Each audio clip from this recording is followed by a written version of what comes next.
ئیمانداران سەلام و ڕەحمەت و میهرەبانی خودای پەروەردگار لەسەر هەموو لایەکمان بێت. خوای پەروەردگار بە ڕەحم و بەزەی خۆی بمانگەڕێ لە بەندە ڕاستەقینەکانی خۆی، لەو بەندانەی کە دەتوانن لەو تەمەن و ژیانەی کە خوای گەورە پێی داون ڕەزامەندی خودای پەروەردگار بەدەست بێنن. بێگومان ئەو تەمەن و ژیانەی کە خوای پەروەردگار بە ئینسانی داوە، ئەگەر بەرەکەتی خودای پەروەردگاری لەگەڵدا بێت، نەک هەر تەمەن هەر شتێک لەو دنیاە بەرەکەتی خوای گەورەی لەگەڵدا بێت، ئەو شتەیە زیاد دەکات، ئینسان خێر و خۆشی لێ دەبینێت. بەڵام هەر شتێک بەرەکەتی خودای پەروەردگاری لێ هاتە دەرێ، بێگومان ئینسان سوود لەو شتەیە نابینێت. بۆیە بە کورتی ئەوڕۆ باس لەوە دەکەین بەرەکەتی تەمەن چییە و هەروەها بەرەکەتی تەمەن بە چی وەدەست دێت. دوای ئەوەی کە ئینسان دەگاتە سەری ساڵێک، چەند ساڵ و مانگێکی دەڕوات، لە تەمەنی کەم دەبێت، پێویستە تەماشای خۆی بکات ئەو تەمەنەمان سوودمان لێبینی و بەرەکەتی تێدا هەبووە یاخود نا. بەرەکەت لە زمانەوانیدا بریتیە لە زیادە و جێگیربوون و هەروەها گەش و نوما و زیادکردن. بۆیە دەڵێن بەرەکەت یعنی الثبوت والدوام والاستقرار، بریتیە لە جێگیربوون، بریتیە لە نیعمەتێکی خودای پەروەردگار، بریتیە لە زیادکردنی ئەو شتەی کە بەرەکەتی تێدەکەوێت. بۆیە گوتراوە بەرەکەت لە تەمەندا یعنی هي التوفیق للطاعات، ئەوەیە کە خوای گەورە یارمەتیتدا بۆ ئەوەی ئەو ژیان و تەمەنەی خۆت ئینسان لە بەندایەتی خودای پەروەردگاردا بەسەری ببات و بەکاری بێنێت. ئەنجا کاتەکانی لە شتێکدا بەسەر بەرێت کە خێری دنیا و قیامەتی تێدایە، و هەروەها ئینسان خۆی بپارێزێ لەوەی ئەو ژیان و تەمەنەی بە فیڕۆ نەڕوات، ئەو عومرەی پڕ خێر و بەرەکەت بێت. دوایی کە لێی بپرسن چی کردووە، شتێکە دیار بێ ئینسان لەو دنیایەیدا زاد و زەخیرەیەکی وەسەریەک نابێت، ئەوە بریتیە لە بەرەکەت لە عومر و تەمەنی ئینساندا. سێ جۆرە کەس تەمەنیان بە فیڕۆ دەڕوات و بەرەکەت لە تەمەنیاندا نییە، خوا پەناماندات. یەکەم لەوانەی کە بەرەکەت لە تەمەنیاندا نییە و لە دوا ڕۆژدا ڕەنجەڕۆن، بریتینە لەو کەسانەی کە بێباوەڕن لە دنیادا. خوای گەورە دەفەرمێت والذین کەفەڕوا یەتەمەتەعون وەیەئکلون کەما تەئکل الئەنعام، ئەو کەسانەی کە بێباوەڕن لە دنیادا، بڕوایان بە خودای پەروەردگار و بە دین و بە پێغەمبەر نییە صلی الله علیه وسلم، دەفەرمێن لە دنیادا ڕادەبوێرن، کەیف و سەفا دەکەن، ژیان بەسەر دەبەن وەکو چۆن ئاژەڵ دەخوات و دەخواتەوە و ژیان بەسەر دەبا. ئینسانی بێباوەڕیش ئاوا لە بێ ئاگاییدا خۆی ناناسێت و بەو شێوازەیە دەژێت. بەڵام خوای گەورە دەفەرمێ والنار مەثوى لەهم، خوا پەناماندا دەفەرمێ ئاگر شوێنی ئەو جۆرە کەسانەیە، کەواتە ئەوانە تەمەنیان بە فیڕۆ دەڕوات و بەرەکەت لە تەمەنیاندا نییە. دووهەم لەو کەسانەی کە بەرەکەت لە تەمەنیاندا نییە، ئەو کەسانن کە دنیا پەرست و ماڵ پەرستن، خوا پەناماندات. خوای گەورە دەفەرمێت دەربارەی ئەو جۆرە کەسانەی کە کردەوەی ئەعمالیان دەفتەری نامەکانیان بەدەستی چەپ وەردەگرنەوە لە ڕۆژی قیامەتێدا، ئەو کاتێ ئینسان دەڵێت ما ئەغنا عنی مالیە، بەڕاستی ماڵ و سامانەکەم هیچ سوودێکی پێ نەگەیاندم، هیچ سوودێکی نەبوو، ئەوەی هەمبوو لە دنیادا سوودی نەبوو بۆ ئەوەی کە لە قیامەت پێی سەربەرز بم. کەواتە لە دنیادا هەرچەندە سوودیشی لێ ببینی، بەڵام لە قیامەتدا نەتوانی پێی بەختەوەربی و سودمەندبی، لە دوا ڕۆژدا ئاوا ئینسان ڕەنجەڕۆ دەبێت و داخ و حەسرەت هەڵدەکێشێت، خوا پەناماندات. سێهەم لەو جۆرە کەسانەی کە تەمەنیان بە فیڕۆ دەڕوا و بەرەکەت لە تەمەنیاندا نییە، ئەو کەسانن کە بێ ئاگان لە سنوورەکانی خودای پەروەردگار، ئەو کەسانن کە ژیان لە بێ ئاگاییدا لە دینی خودای پەروەردگاردا بەسەر دەبەن. تەماشاکەن خوای پەروەردگار دەفەرمێت دەربارەی ئەو کەسانەی کە لە دوا ڕۆژدا ڕەنجەڕۆ دەبن، داخ و حەسرەت هەڵدەکێشن، دفرمي أن تقول نفس يا حسرتا على ما فرطت في جنب الله بيش أويك كسيك بليت ئای داخۆ حەسرت بۆ من لە بەرامبەر خوای پەروەردگاردا لە بەرامبەر دین و شەریعەتی خوای پەروەردگاردا چەندە کەم تەرخەم بووم چەندە بێ ئاگا بووم چەندە لە غافڵیدا بووم لەوێدا ئینسان ئاوا ڕەنجەڕۆ دەبێت و بەو شێوازەیە دەڵێت بۆیە خوای گەورە دەفەرمێ وەلا تەکونوا کەلەذینە نەسوا الله فەئەنساهم ئەنفوسەهم وەکو ئەو کەسانە نەبن کە لە ژیانی دنیادا خوای پەروەردگاریان لەبیر چۆتەوە شەریعەت و یاسا و دەستوری خوای پەروەردگاریان لەبیر چۆتەوە ئەنجا ئینسان ئەگەر خوای گەورەی لەبیر کرد نەفسی خۆشی لەبیر دەکات واتە بەرژەوەندی نەفسی خۆی لەبیر دەکات خوای گەورە دەفەرمێ وەکو ئەو کەسانە مەبن چونکە ئولائیکە هم الفاسقون بەڕاستی ئەو کەسانە لە ڕێ دەرچوون کە لە ژیانی دنیادا هەر خەریکی کەیف و سەفای دنیان دینی خدای پەروەردگار و شەریعەت و یاسا و دەستوری خوای پەروەردگاریان بیر چۆتەوە خوای گەورەیان بیر نییە هەر لە بێ ئاگایی و سەرخۆشی و کەیف خۆشیدا دەژیان ئاگایان لە دین و بەرنامەکەیان نییە ئەو جۆرە کەسانە بەرەکەت لە تەمەنیاندا نییە ڕەنجەڕۆن خەسارەتمەندن لە تەمەنەکەیاندا لە ڕۆژی قیامەتدا داخ و حەسرەت هەڵدەکێشن خوای گەورە هەموو لایەکی لێ پەنا بدات ئایا ئێمە بەچی بەرەکەت بەدەست بێنین بەرەکەت بەچی لە عومر و ژیان و تەمەنی ئینساندا بەدەست دێت هەڵبەت زۆر شت هەیە کە بەرەکەت دەخاتە تەمەنی ئینسانەوە بەڵام ئێمە چوار شت بە کورتی باز دەکەین کە بەرەکەت دەخاتە تەمەنی ئینسانەوە بۆ ئەوەی ئەو شتانە بکەین وریابین تەمەنمان بە فیڕۆ نەڕوات لە دوا ڕۆژدا لێی بێ ئاگا نەبین و ئەو ژیانەمان ئەو عومرەمان پڕخێر و بەرەکەت بێت خوای گەورە هەموو لایەکی وا لێ بکات یەکەم لەو شتانەی کە تەمەنی ئینسان پڕخێر و بەرەکەت دەکەن بریتیە لە جێبەجێکردنی سیلەی ڕەحم و چاکەبوون چاکبوون و چاکەکردن لەگەڵ خەڵکدا بریتیە لە مامەڵەی جوان لەگەڵ خەڵکدا وەکو پێغەمبەر صلی الله عليه وسلم دەفەرمێت من سره أن يبسط له في رزقه ئەو کەسەی کە دەیەوێ ڕزق و ڕۆزی فراوان بێت ئەو کەسەی کە دەیەوێ بەرەکەت بکەوێتە ماڵ و سامانەکەی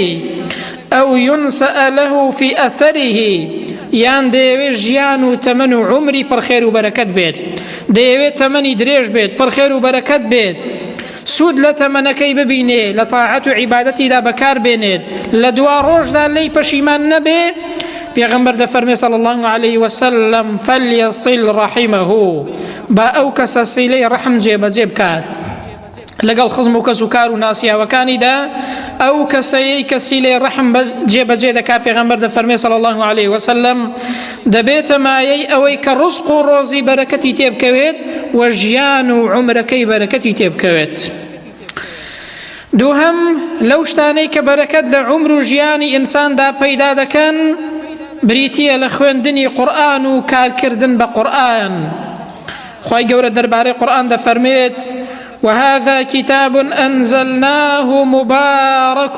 فاتبعوه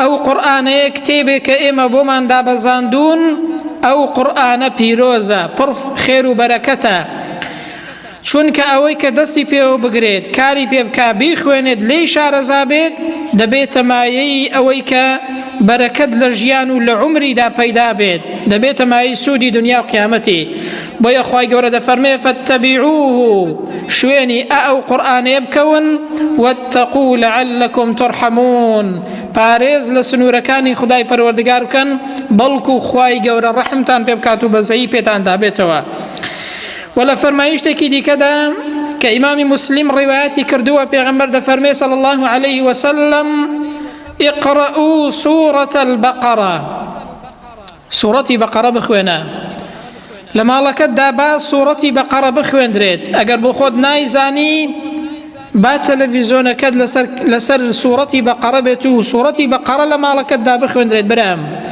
چونکە پێغەمبەر دەفەرمێت فإن أخذها بركة چونکە هەر کەسێک ئەو سوورەتە بگرێت دەستی پێوە بگرێت کاری پێ بکات بیخوێنێت پێغەمبەر دەفەرمێ صلی الله عليه وسلم دەبێتە مایەی خێر و بەرەکەت بۆ عومری ئەو ئینسانە و هەروەها بۆ ماڵی ئەو ئینسانە دەبێتە بەرەکەت بەڵام هەر کەسێک وازی لێبێنێت لە ڕۆژی دواییدا ئەو کەسە پەشیمان دەبێتەوە، چونکە خێر و پاداشتێکی گەلە گەورەی هەیە. کەواتە قورئان یەکێکە لە ئەو شتانەی کە تەمەنی ئینسان پڕ خێر و بەرەکەت دەکات، چونکە ئینسان وەختێک دەیخوێنێت دەستی پێوە دەگرێت، سوود و قازانجی دنیا و قیامەتی دەست دەکەوێت.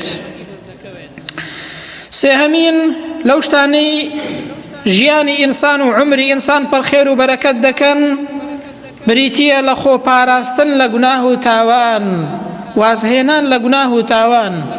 بۆچی؟ چونکە ئینسان هەر گوناهێک دەکات لە ڕزق و ڕۆزیەک مەحروم دەبێت، لەوە کە بەرەکەتی بکەوێتە تەمان مەحروم دەبێت. هەر گوناه و تاوانێک بۆ ئینسانی موسڵمان دەبێتە مایەی ئەوەی کە بەرەکەت لە تەمەنی ئەو ئینسانەیەدا کەم دەکاتەوە. وەکو ئیبن القەیم فەرموویەتی المەعاصی تەمحق البەرەکە، هەرچی گوناه و سەرپێچی هەیە بەرەکەت لە عمری ئینساندا هەڵدەگرێت. ئەنجا لەو عقوباتانەی کە گوناه و تاوان لە ژیانی ئینساندا دروستی دەکات دەفەرمێ بریتیە لەوەی کە بەرەکەتی عمری نامێنێت، بەرەکەت لە ڕزق و ڕۆزی نامێنێت کاتێک ئینسان کە تاوان و گوناه دەکات، بەرەکەت لە علم و زانیاری ئینساندا نامێنێت، بەرەکەت لە عەمەلی ئینساندا نامێنێت. ئەنجا دەفەرمێ وبالجملة أنها تمحق بركة الدين والدنيا، بەگشتی گوناه و تاوان بەرەکەتی دنیا و قیامەت لە ژیان و عمری ئینسان هەڵدەگرێت، لە ڕزق و ڕۆزی ئینسان هەڵدەگرێت. برام ها ئێستا تاوان زۆر بووە، بێفەرمانی خوای پەروەردگار زۆر بووە، دەبینین ئینسان چەند ساڵ دەژیێت، بەڵام هەروەکو کەلەی دەپرسی دەڵێ وەڵا وەکو ئەوەی وایە 1 ساڵ و 2 ساڵ ژیابم، هەفتە بەسەری دادێتەوە بەڵام ئاگای لێ نییە. بەرەکەت لە تەمەندا نەماوە برام، بەرەکەت لە زانیاریدا نەماوە وەکو پێویست، بەرەکەت لە ڕزق و ڕۆژیدا نەماوە، زۆربەی هەر زۆری دەگەڕێتەوە بۆ گوناه و تاوان. برام بۆیە پێغەمبەر دەفەرمێ صلی الله عليه وسلم إن العبد لا يحرم الرزق بالذنب يصيبه، دەفەرمێ جاری وهەیە ئینسان بەهۆی گوناه و تاوانەوە لە ڕزق و ڕۆزیەک مەحروم دەبێت، بەهۆی ئەوەی کە گوناه و تاوانێک دەکات ڕزق و ڕۆزیەکەی لەدەست دەچێت، بەرەکەتی تەمەنی لەدەست دەچێت. تاوان بەڕاستی شتێکی زۆر خراپە بۆ ئەوەی کە بەرەکەت لە تەمەنی ئینسان و لە ڕزق و ڕۆزی ئینساندا هەڵدەگرێت، بەرەکەت لە وڵات هەڵدەگرێت. بەگشتی ئینسان ئەگەر خۆی بپارێزێ بەرەکەت دەکەوێتە ژیانی و هەروەها بەرەکەت دەکەوێتە ڕزق و ڕۆزیەوە. چوارەمین لەو شتانەی کە بەرەکەت دەخەنە تەمەنی ئینسانەوە بریتیە لەوەی ئینسان ئەگەر چۆ ماڵەوە سەلامێکی ڕێک و پێک لە ماڵەوە بکات. السلام عليكم ورحمة الله، سلامی خوای گەورەتان لێ بێت. ئینسانی وایە پێی عەیبە کە دەچێتەوە سەلام کات، بەڵام سەلامێکی جوان کە برام بەپێی فەرمایشتی پێغەمبەر صلی الله عليه وسلم ئەو سەلامە دەبێتە مایی بەرەکەت بۆ ماڵەکەت و هەروەها بۆ ژیان و تەمەنی خۆت. وەکو پێغەمبەر دەفەرمێ صلی الله عليه وسلم لە فەرمایشتێکدا کە ئەنەس بۆمان دەگێڕێتەوە، دەفەرمێ پێغەمبەر پێی گوتم یا بونەیە ئیذا دەخەلتە عەلە ئەهلیکە فەسەلم، ئەگەر چوویەوە بۆ ماڵەوە ئەی ئەنەس ئەی گەنج، ئەگەر چوویەوە بۆ ماڵەوە سەلام کە لە ماڵەوە، چونکە پێغەمبەر فەرمووی یەکون بەرەکەتەن عەلەیکە وعەلە ئەهلی بەیتیک، ئەو سەلامە دەبێتە مایی بەرەکەت بۆ تۆ و هەروەها دەبێتە مایی بەرەکەت بۆ ماڵەکەشت.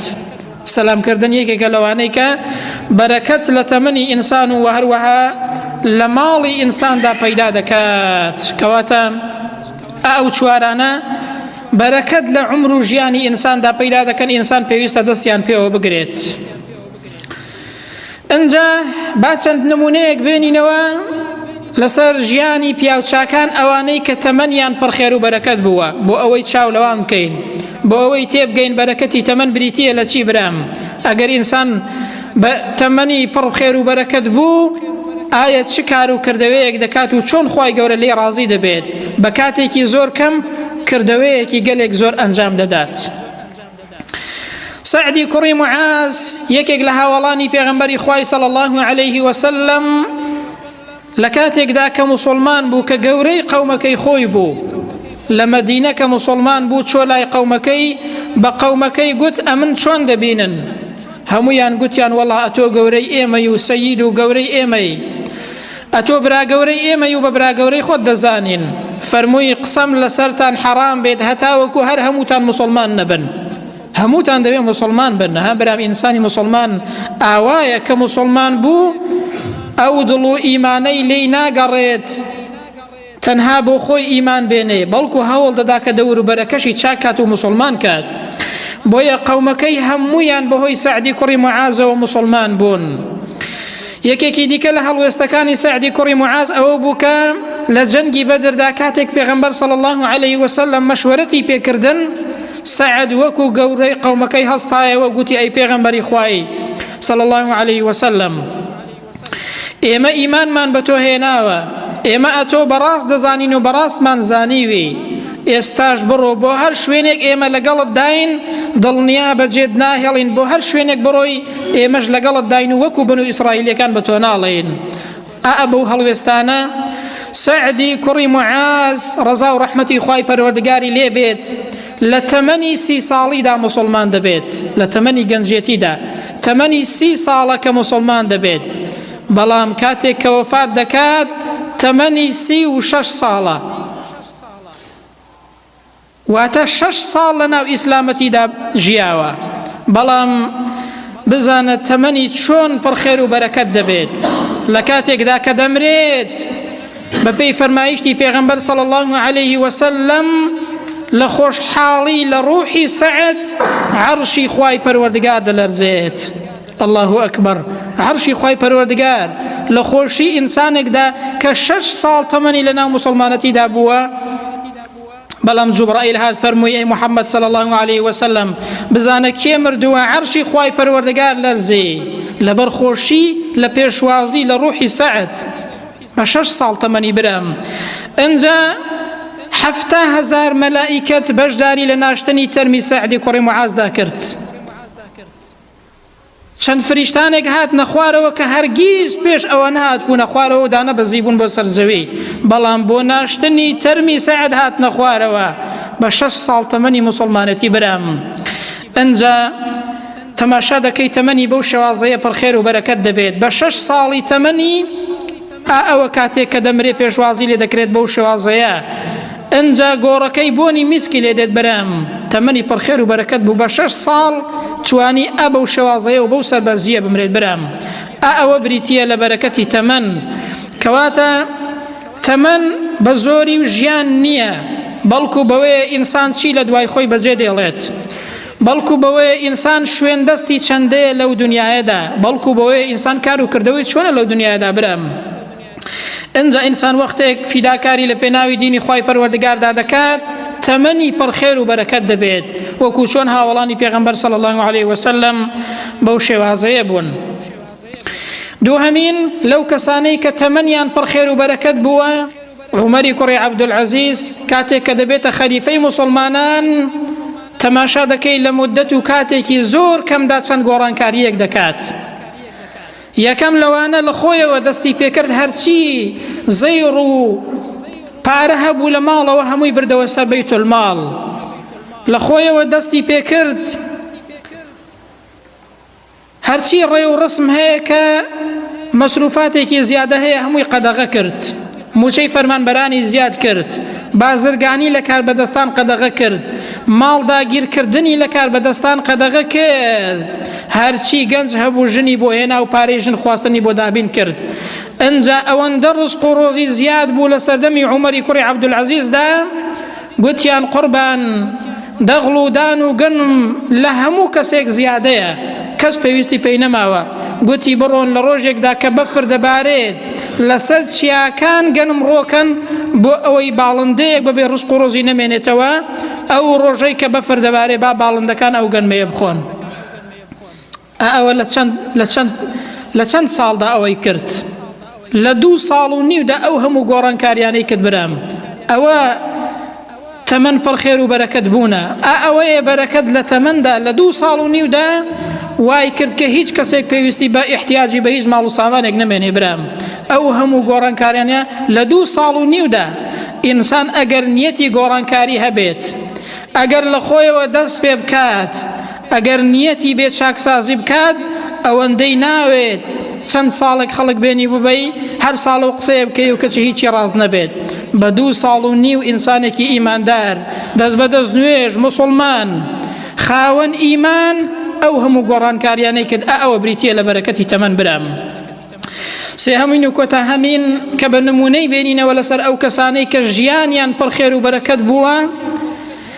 ئەنەس ڕەزا و ڕەحمەتی خوای پەروەردگاری لێبێت، ئەنەسی کوڕی مالیک یەکێک بوو لەو کەسانەی کە پێغەمبەر دوعای بۆ کرد، تەمەنی پڕ خێر و بەرەکەت بوو، ماڵ و سامانی پڕ خێر و بەرەکەت بوو. دایکی ئەنەسی بردە لای پێغەمبەری خوای صلی الله علیه وسلم لەو کاتەیەدا کە ئەنەس گەنج بوو. گوتی ئەی پێغەمبەری خوای ئەوە ئەنەسە با لە خزمەتی جەنابەت دابێت و خزمەتی جەنابەت بکات. جا ڕۆژێکیان دایکی فەرمووی دوعای بۆ بکە ئەی پێغەمبەری خوا صلی الله علیه وسلم. یەکێک لەوانە کە پێغەمبەر دوعای بۆ کرد فەرمووی اللهم ئەکثر ماله وولده، یا ڕەبی خوای پەروەردگار ماڵی زیاد کەی و هەروەها منداڵەکانی زیاد کەی، وبارك له فيما أعطيته، ئەوەی کە پێی دەدەی یا ڕەبی خوایان بەرەکەتی تێبخە. چونکە گەلێک خەڵک هەیە ماڵ و سامانی هەیە عمری زۆرە بەڵام بەرەکەتی تێدا نییە، هیچ نییە برام. ئەوە پێغەمبەر فەرمووی یا ڕەبی خوایە ئەوەی کە پێی دەدەی بەرەکەتی بۆ بخەیە ناو، یا ڕەبی خوایان ئێمەش بەرەکەت بخەیە تەمەن و ماڵ و سامانمانەوە بۆ ئەوەی کە خێری لێ ببینین. جا ئەو ئەنەسەیە دەفەرمێ لە ژیانی خۆیدا بەرەکەت کەوتە ماڵەکەی، بەرەکەت کەوتە سەروەت و سامانەکەی، بەرەکەت کەوتە منداڵەکانی. دەفەرمێ لە ژیانی خۆیدا 100 منداڵ و نەوەی بینی و هێشتا هەر زیندوو بووە، 100 منداڵ و نەوەی بینی و هێشتا هەر زیندوو بووە. ئەوە خێر و بەرەکەتە برام لە عمر و لە ژیانی ئینساندا. دەگەڕێتەوە دەفەرمێ بێستانێکم هەبوو، باغێکم هەبوو کە ساڵانە 2 جار بەری دەگرت. ئەوە بەرەکەتە برام لە ماڵ و ساماندا. هی خەڵک 1 جار بەری هەبوو، هی من 2 جار بەر و میوەی دەردەکرد لە 1 ساڵدا بەهۆی دوعای پێغەمبەرەوە صلی الله علیه وسلم. کەواتە بەڕاستی ئینسان ئەگەر بتوانێت ئەو عمر و ژیانەی وا لێ بکا کە پڕ خێر و بەرەکەت بێت، لە دنیادا لی سودمەند دەبێت و لە قیامەتیشدا لی سودمەند دەبێت. هەرچی بەرەکەتی تێدا نەبێ ئینسان لی سودمەند نابێت. بەرەکەتیش لە لای خوای پەروەردگارە برام، تەنها لە لای خوای گەورە دەست دەکەوێت، بە هیچ شتێکی دیکە دەست ناکەوێت. ماڵ و سامانی هەموو دنیات هەبێت، ژیانت چەندین ساڵ بێت، لە لای خوای گەورە بەرەکەتی تێ نەخات، خێر و خۆشی نە لە تەمەنت دەبینی نە لە ماڵ و سامانەکەشت دەبینی.